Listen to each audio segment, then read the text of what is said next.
This is Daniel Mandelker, and this is our podcast, Jackie's Books, where we will talk about novels by Jackie Adams, an emerging author. We will also bring you book reviews and other commentary.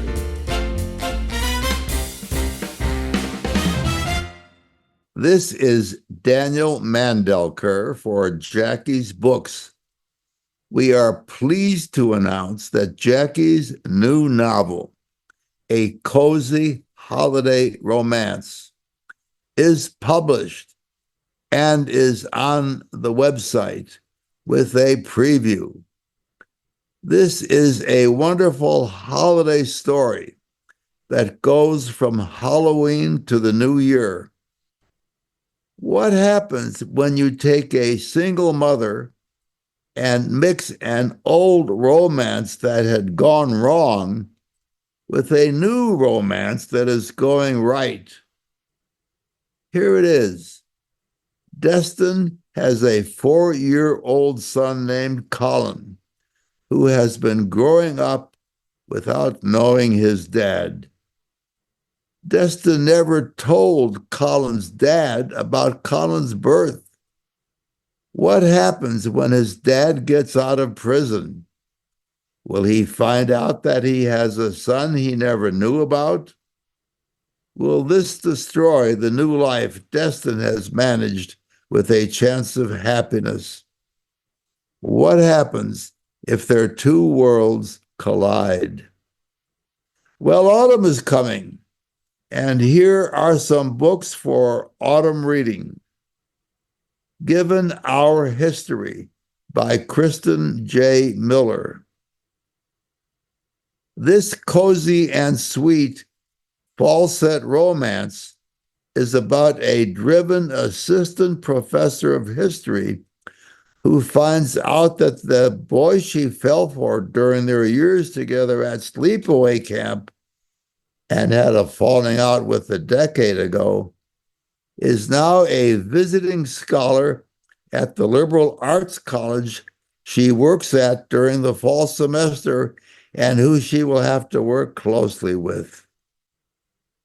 The Night Circus by Erin Morganstern. This atmospheric, beautiful, prose-laden fantasy about a black and white dream circus is just magically and totally perfect for the season. Definitely not for those who want an action-packed adventure, but if you appreciate magical writing and a slower-paced book, this might be the perfect book to cozy up with on a fall night. The Death of Mrs. Westaway by Ruth Ware. Gothic mysteries really are just the ultimate fall reading fare for me, and the setting of this one is super atmospheric. On a day that begins like any other, Hal receives a mysterious letter bequeathing her a substantial inheritance. She realizes very quickly that the letter was sent to the wrong person, but also that the cold reading skills she's honed as a tarot card reader might help her claim the money. Soon, Hal finds herself at the funeral of the deceased, where it dawns on her that there is something very, very wrong about this strange situation and the inheritance at the center of it. Matt, somebody asked me this the other day.